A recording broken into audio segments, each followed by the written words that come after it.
Bonjour Julien Audoul. Bonjour. Les menaces contre les juges sont inacceptables. C'est ce qu'ont dit à la fois le procureur financier et Emmanuel Macron. Est-ce qu'ils ont raison? Les menaces sont intolérables contre les juges, contre les magistrats, contre les politiques et contre les journalistes également.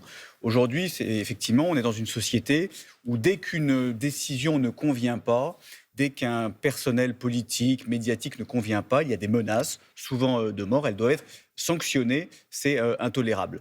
Après, sur le fond de l'affaire de Nicolas Sarkozy, je pense que ce qui a choqué énormément de Français, et j'en ai rencontré depuis quelques jours, c'est l'exécution provisoire, qui est une exécution immédiate. Et c'est vrai qu'on ne comprend pas pourquoi l'ancien président de la République, où il n'y a aucun risque de récidive, où il n'y a aucun risque de trouble à l'ordre public pour la sécurité des Français, irait immédiatement en prison. C'est ce qui choque beaucoup de Français. Mais quand il dit toutes les limites de l'état de droit ont été violées, il a raison ou il a tort? L'état de droit, c'est ce qui permet aussi à un justiciable de se défendre avec un appel. Il y a deux niveaux dans notre juridiction et il est vrai que l'exécution immédiate empêche le justiciable de se défendre et instaure une culpabilité immédiate. Et c'est ça qui pose problème dans cette affaire. Mais elle est dans la loi, cette exécution provisoire. Les juges n'ont pas fait autre chose qu'appliquer la loi. Oui, mais on peut comprendre et les Français peuvent comprendre, en tout cas ne peuvent pas comprendre, que dans certaines affaires, vous avez des délinquants. Je comprends. Non, mais vous avez des délinquants et des criminels. Est-ce que, comme le dit Nicolas Sarkozy, l'état de droit a été bafoué? Non, mais c'est pas vraiment la question. La question, c'est le deux poids, deux mesures. C'est ce qu'il a dit. Vous avez des délinquants et des criminels qui agressent les forces de l'ordre, notamment ceux qui ont lynché des policiers à Reims, ceux qui ont tabassé le policier de Tourcoing, notamment. Et vous avez des gens qui ressortent immédiatement, qui sont laissés libres, alors qu'ils constituent une menace pour la sécurité des Français. Et vous avez un ancien président de la République qui ne constitue aucune menace pour la sécurité des Français et qu'on exécute immédiatement. Donc il y a un deux poids, deux mesures. Mais pour être clair, les juges, vous reprochez vous les soupçonnez d'être politisés, de se venger. Qu'est-ce que vous leur reprochez très exactement? Il y a une partie, effectivement, des juges, pas tous, c'est une partie des magistrats qui font de la politique, qui sont orientés politiquement. Bien évidemment, le syndicat de la magistrature, notamment. Rappelez-vous le mur des cons, rappelez-vous certaines déclarations, certaines prises de position politiques. Effectivement, il y a une politisation d'une partie de la justice. Mais ils font de la politique eux-mêmes, ils sont politisés eux-mêmes, ou ils répondent à des injonctions politiques du pouvoir? Il y a quelquefois des juges qui veulent se payer des politiques. D'accord. Effectivement. Voilà. Et on voit dans cette affaire-là qu'il y a une forme de vengeance, effectivement, vis-à-vis de Nicolas Sarkozy. Est-ce que vous avez des nouvelles du Premier ministre? Nous en aurons probablement dans quelques jours, dans quelques heures, et nous espérons qu'il va opérer la rupture qui est souhaitée par les Français. Nous disons à M. Lecornu que s'il n'y a pas de rupture, il y aura censure. Il faut rompre avec la politique qui est menée depuis 8 ans, qui a fait énormément de mal aux Français. Exactement les mots de la gauche. Olivier Faure l'a dit exactement dans les mêmes termes. Oui, c'est peut-être M. Faure qui reprend les mots de Marine Le Pen surtout. Mais vous savez, quand on est M. Faure et qu'on a participé à l'élection de M. Macron et qu'on a soutenu cette politique, notamment au moment des législatives, avec les fameuses alliances, désistements avec les candidats macronistes et de gauche, je pense qu'on n'a pas de leçon à redonner. Certains impôts devront diminuer, en particulier en faveur du travail. C'est ce qu'a dit hier Sébastien Lecornu. Ça ne vous convient pas, ça? Il faut faire beaucoup plus. Encore une fois, nous demandons la rupture, pas la rupturette.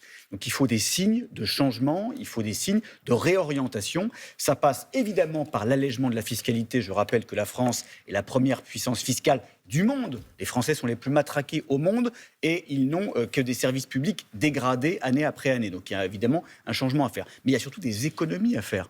Beaucoup d'économies à faire sur le train de vie de l'État, sur l'immigration de guichet social, sur les contributions au budget de l'Union européenne. Tout cela, évidemment, doit être mis sur la table. Justement, sur l'immigration, le Premier ministre a dit vouloir examiner les évolutions possibles de l'aide médicale d'État.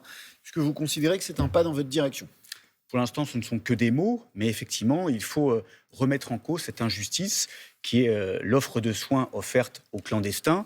Je rappelle que dans notre pays, il y a un Français sur 3 qui n'arrive pas à se soigner parce que le reste à charge est trop important. Donc il faut évidemment réduire ce budget. C'est plus d'1 milliard d'euros pour le contribuable, mais ce n'est pas suffisant. Vous savez, l'immigration, selon l'Observatoire de l'immigration, c'est 60 milliards d'euros par an. Ça nous coûte un pognon de dingue. Et nous proposons une mesure très simple, c'est de réserver les prestations sociales non contributives aux étrangers qui ont travaillé au moins 5 ans. C'est une économie de 18 milliards d'euros sur le budget de l'immigration, ce qui permettrait justement de faire ces précieuses économies. Une nouvelle journée de grève est prévue après-demain. Est-ce que vous encouragez les Français, puisque vous dites que le malaise social est grand, est-ce que vous encouragez les Français à y participer ? Vous savez, malheureusement, les journées de grève, les journées de mobilisation, de manifestation sont systématiquement pourries, dévastées par l'extrême gauche. Aujourd'hui, n'importe quel mouvement social est dévasté par Jean-Luc Mélenchon et ses amis. Donc malheureusement... Dévasté ? Oui, bien sûr que oui. Les Black Blocs dévastent, mais pas les politiques. L'extrême gauche, les pourris, les dénatures. Vous voyez une nuée de drapeaux palestiniens qui n'ont rien à faire dans les cortèges en France. Vous avez des messages haineux contre les forces de l'ordre. Vous avez des dégradations, vous avez des attaques, etc. Donc tout ça, évidemment, donne une image déplorable et récupère des mouvements qui sont à la base légitimes. Effectivement, il y a une exaspération dans notre pays qui devrait pouvoir s'exprimer pacifiquement. Hier soir, Benyamin Netanyahou a approuvé un plan de paix à Gaza présenté par Donald Trump. Est-ce que, comme le président Macron, vous approuvez vous aussi ce plan ? Bon, déjà, c'est assez comique quand on entend M. Macron vouloir récupérer ce plan dont il n'est pas l'initiative. Vous savez, on dirait que c'est un peu le spectateur dans les tribunes qui essaye de faire croire qu'il marque les buts sur le terrain. Voilà. Monsieur Macron est totalement à côté de ce plan. Lui, en revanche, il a, mis de l'huile sur le feu en annonçant la reconnaissance d'un État palestinien qui, aujourd'hui, serait un État dirigé par le Hamas. Alors après, nous souhaitons effectivement la paix. Nous souhaitons la paix pour les Palestiniens, pour les Israéliens. Ça passera par le démantèlement du Hamas, de ce groupe terroriste qui est le responsable des attentats abjects du 7 octobre 2023. Et ça passera surtout par la libération des otages. Si ce plan marche, est-ce que Donald Trump mériterait le prix Nobel de la paix qu'il réclame ? Très sincèrement, nous souhaitons que ça marche. Nous souhaitons que ça marche pour la paix, pour la sécurité d'Israël, pour la sécurité des Palestiniens.